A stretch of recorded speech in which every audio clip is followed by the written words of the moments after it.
The Tainted Personality of Joel by Ivan McWilliams. Chapter 3 Eugene's Story.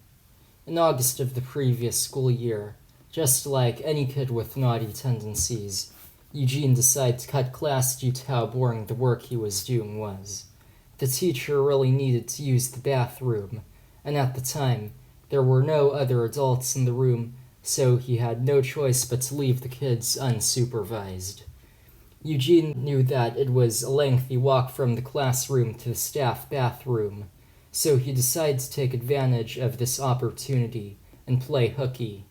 He simply just walked out through the classroom door and then started heading to the vending machine to satisfy his childish craving for junk food. On the way there, he heard someone crying. He was on the third floor of this building where his classroom was located, and he followed the sound, and then noticed a girl standing on the other side of the railing of a balcony, about to jump. He recognized her as this quiet girl from another class of his. Then he got closer to her and told her, "Don't do it." She turned her head to look at him, and then asked, "Who are you?"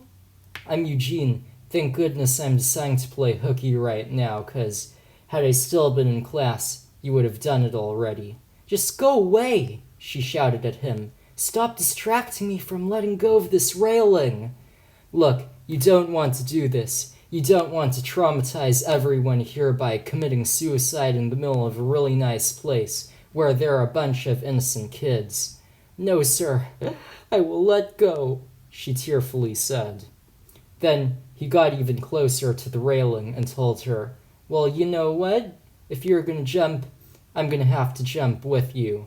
She shouted, "Are you insane?" Eugene said, "No, I'm not. I'm just really hoping that you'll come back over the railing, because how am I gonna maintain my sanity if you commit suicide right in front of me? If you do, I'd rather just be dead than watch someone die who could have been a good friend of mine." She scolded, "A good friend of yours? Well, look, I don't give a shit about how you feel. Just leave me be." Then Eugene pleaded, his voice now shaky.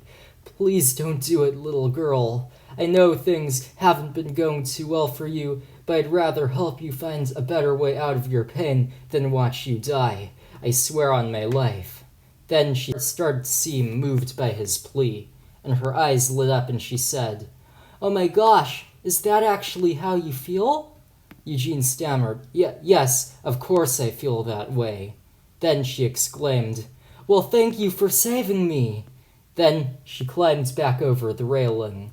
Eugene smiled, and this was the first time in days he looked very happy. He was usually unhappy because he came from a poor family, and all he ever wanted was for him and his family to live a happier life. Anyway, he exclaimed, "You're very welcome." Then he heard the shrill sound of a teacher's whistle blowing, and he turned around and noticed that the teacher who had just used the bathroom didn't look very happy. He scolded, "Eugene, you just can't get enough mischief. I knew you would play hooky while I was gone. I should have just held it in and dealt with all that discomfort." Eugene shouted, "No, Mr. Murray. You got this all wrong. I actually just saved this girl from committing suicide." For a second, Mr. Murray looked kind of skeptical, and he asked the girl, "Is this true, miss?" She said, "Yes, sir."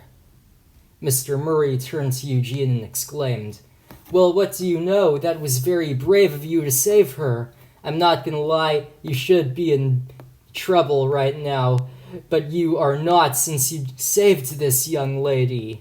Eugene exclaimed, "Thank you, Mr. Murray." She had actually climbed the railing, and she was about to jump. "Oh my gosh!" shouted Mr. Murray. "Well, anyway, let's go back to class now, and I will let the counselors know about what happened today." Then Eugene and Mr. Murray started heading back to class, but then Eugene suddenly turned around and asked the girl, "Oh, by the way, what's your name?" She said, "My name is Lola. It's great to meet you, Eugene." "It's great to meet you too." Then she extended her hand and Eugene shook it. That was it. When Eugene walked back to class, He tried to pretend like nothing happened, but for some reason, he was already having strong feelings for her. He had actually experienced love at first sight. She just looked pretty as hell.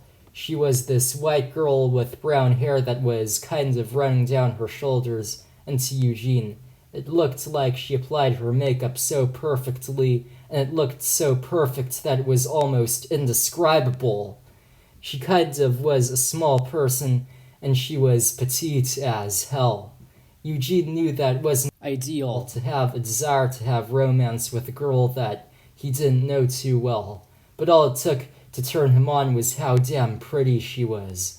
In fact, she was wearing this brown buttoned jacket that was unbuttoned, showing the white shirt she had under, and this little skirt that exposed the lower parts of her legs. At the end of the day, when Eugene was outside the high school about to skateboard home, he unexpectedly ran into Lola. With a smile on his face, he waved at her and then said, "Hello again, Lola." She waved back and said, "Hello again, Eugene." Then suddenly, he remembered this dance that was going to happen at school, and he was so turned on by how fine she was that without even thinking, he decided to ask her out. Shit he hadn't even processed yet just came flying straight out of his mouth. She was so friendly that she said yes right away, and for the first time in years, Eugene was thrilled to the highest degree like a little kid at a birthday party. Then he made another impulsive move and winked at her, and then skateboarded away. About a week later, on the night of the dance, Eugene was more than ready to have the time of his life flirting with his new girl. He decided to dress in a blue shirt with a black tie, and he had a blazer on. He also dressed in a black pair of jeans and black shoes, and his shirt was tucked in so that his belt could be visible. To spice up his outfit even more, he decided to wear a silver necklace from religion class that resembled Jesus on the cross. He and Lola hadn't done anything like kissing yet, but it thrilled him to think about how they would probably like each other a lot more after this dance. He skateboarded to the high school and saw Lola standing outside the gym where the dance was going to happen. The door was currently locked, and there was a crowd of students waiting outside. With a blood-red rose in his hands that he bought from the convenience store, he ran to Lola and then exclaimed, "This is for you, Lola." Her eyes completely lit up, and she exclaimed, "Oh, thank you!" He handed her the rose, and she put it in her purse. Her outfit was kind of similar to what it was the day she tried to commit suicide, except that she was wearing this black, stylish coat and black boots. She had blood-red makeup on her cheeks and blood-red lipstick on. Once they stepped onto the dance floor and she took his hand, Eugene was so happy that his heart was racing as though he was running a marathon, and the thrill he was experiencing was unimaginable. However, a few minutes into the dance, he saw his friend Marcus in the distance being pressured by a few bullies. They were being pretty senseless and were wearing black jackets that were unzipped, revealing their white shirts like a group of damn greasers. Marcus was standing by a table trying to treat himself to some junk food, but the bullies were trying to steal some from him. Eugene knew that he should help his friend, but he absolutely didn't want to ruin this amazing moment. About 10 minutes later, though, Eugene and Lola decided that they should treat themselves to some sweets too, but as they were walking up to the junk food table, Eugene coincidentally spotted a door that had a sign above it that read, "Staff only." His curiosity suddenly took over, and he knew that no one was paying attention, so he simply decided to open the door. Lola complained, "Hey, what the hell are you doing?" Eugene said, "Well, guess what? It looks like everyone is so absorbed in all this dancing that they aren't even paying attention. So how about we go in here and have some time where we can just hang out with each other?" "Hell yeah, Eugene!" exclaimed Lola. Right as they were about to enter the room, Eugene reminded her to not forget about getting the sweets. They got some, and also got a couple sodas, and then entered the room and locked the door. There was a couch in there, and a chair and a desk in the distance. Then they sat down on the couch next to each other and started digging into their feast of sweets and root beer. Then she asked him, "Tell me, Eugene, how have you been lately?" He said, "I've been pretty good. Besides, I've been taking a lot of driver's ed lately, and I've been practicing driving in my mom's car." "Well, how is driver's ed going?" "Well, I don't mean to brag, but I think my driving skills are a lot more advanced than other kids my age." "That's nice. Anyway, I know this is an odd question, but on a scale of 1 to 10, how much do you like spending time with me?" A smile crossed Eugene's face, and he said, "Oh, it's a 10. Besides, I love it." Then this huge smile crossed her face, and then she grabbed Eugene's hand and exclaimed, "Oh my God, that's very sweet of you. Besides, thank you for saving my life a couple weeks ago." Eugene was engulfed with a sensation that was so intense that the hand Lola was holding now felt like it was tingling, and his heart started racing again. He looked down at their hands and noticed the solid black nail polish she had on. He smiled and said, "You're very welcome, Lola." Then, with his free hand, he took a swig of his can of root beer. The two decided not to speak for the next few moments, and they just smiled at each other. The only thing that could be heard was the music outside the room, which was muffled by the closed door. Then Lola looked Eugene in the eye while still holding his hand, and she said in some kind of sweet, breathy voice, "Is it really a 10 to hang out with me?" Now, thousands of butterflies were flapping around in his stomach at this point. Without thinking, he said, "Of course, babe." Then she leaned in, and all of a sudden, she kissed him. His heart started pounding crazy fast. This was his first kiss. He instinctively licked his lips, and this was the first time he experienced the sour taste of a girl's lipstick. Then his brain, of course, started craving more, and she kissed her back. They both started giggling in thrill. After that, they decided to completely lay down on the couch next to each other, and they didn't even bother to kick off their dirty-ass kicks. Eugene's mom would kill him if he did that at her house. They just went to town cuddling with each other and kissing each other. A few minutes later, she started reaching for his jeans for a very obvious reason. She said, "Are you nervous about what I'm about to do?" Eugene's heartbeat sped up in nervousness, but he played it cool and said, "Hell nah." Then, while still looking directly into his eyes, she started unzipping his zipper. But then, all of a sudden, a few loud crashing noises erupted from the gym outside the room. Eugene remembered how over 10 minutes ago his friend Marcus was getting picked on, so he shouted, "Oh my gosh, I think my friends might be in trouble!" He leapt off the couch and quickly zipped his jeans back up. Then he darted out of the room. He followed the commotion, and he saw Marcus being pinned against the wall by the fake greasers, and the leader of the gang was shouting at him. Everyone in the room had stopped dancing just to see what was going on.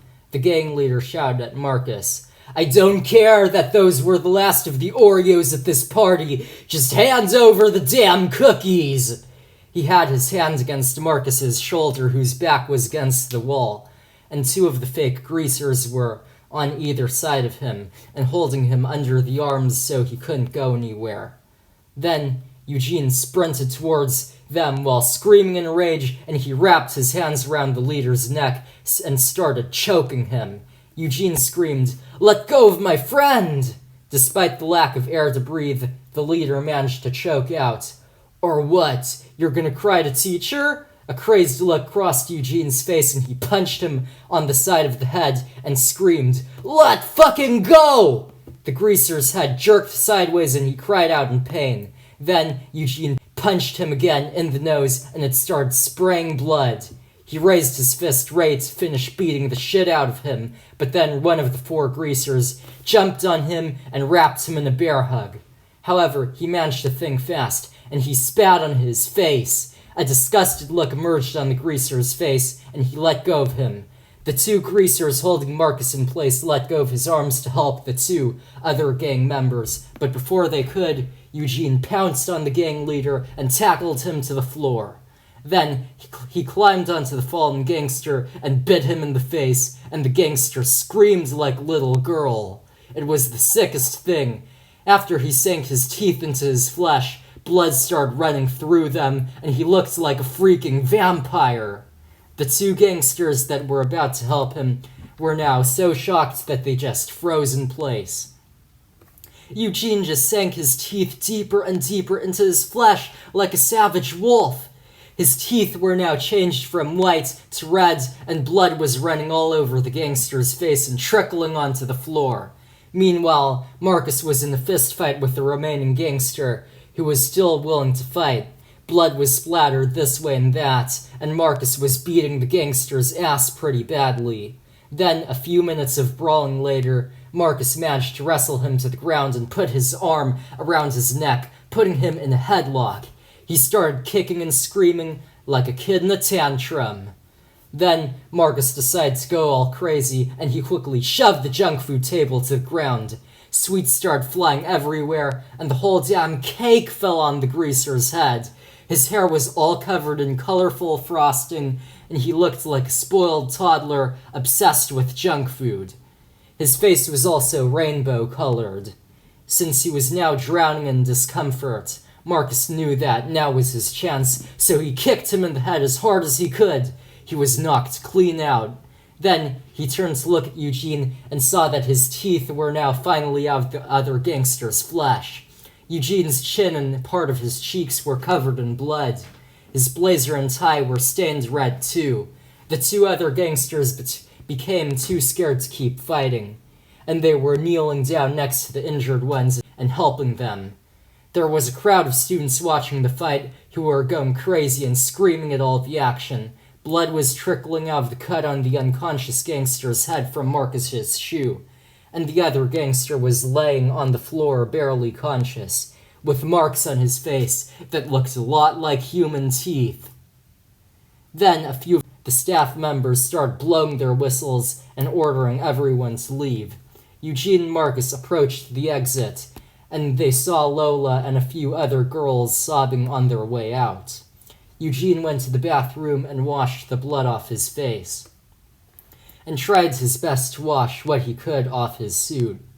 After that, he skateboarded home and texted Lola that he was very sorry about what happened that night, and that next time he would try to think twice before going all crazy and beating a few gangsters' asses in the middle of a party at school.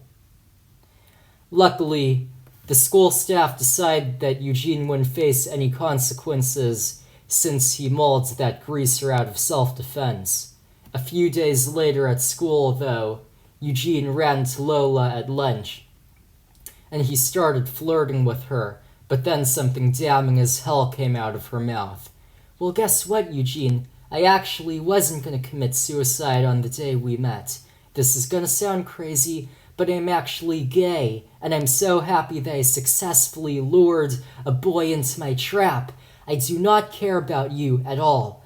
All I care about is easy money, and that's what I made when you bought me dinner a few nights ago, and when you had so much affection for me that you gave me a little bit of extra money." Eugene was very confounded. He exclaimed, "What the hell?" Lola mocked, "What the hell do you mean, what the hell? I don't care if the next few days you feel betrayed. All I care about is this success of mine." Eugene shouted, "Well, screw you! Just wait till I get back at you." Then he walked away, and he of course fell into depression for the next several days. When he came home from school that day, his mother of course asked him how his day was, and he told her. "Mom, something awful happened," she said. "Oh no, what happened, honey?" I thought my relationship with Lola would last, but today I was jilted by her. She told me that when I paid her back on that night we ordered pizza, she wasn't even grateful that I was so generous they gave her extra money because, long story short, she's actually gay, and she was just pretending to like me just to get her hands on some easy money. Well, that will teach you next time to be more careful when you mingle with girls, teased Eugene's mom. Eugene cried, "Mom, now is not the time for your wisdom. You don't know how awful this is.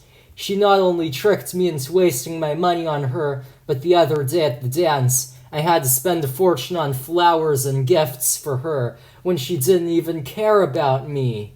Then she started being dramatic and she snapped, "Well, look, Eugene, I thought you would put all that money I gave you last week to good use, but no. How dare you waste it on some spoiled girl who didn't even love you at all?" Eugene shouted, "Mom, it's not my fault. I had no idea she would betray me." "Well, guess what? That's why you should have thought twice before flirting with her and doing all that flirty crap," Eugene protested. "Whatever, Mom," and then marched to his room and locked himself in there. He basically spent the rest of the day playing games on his Xbox and just letting his depression get the best of him.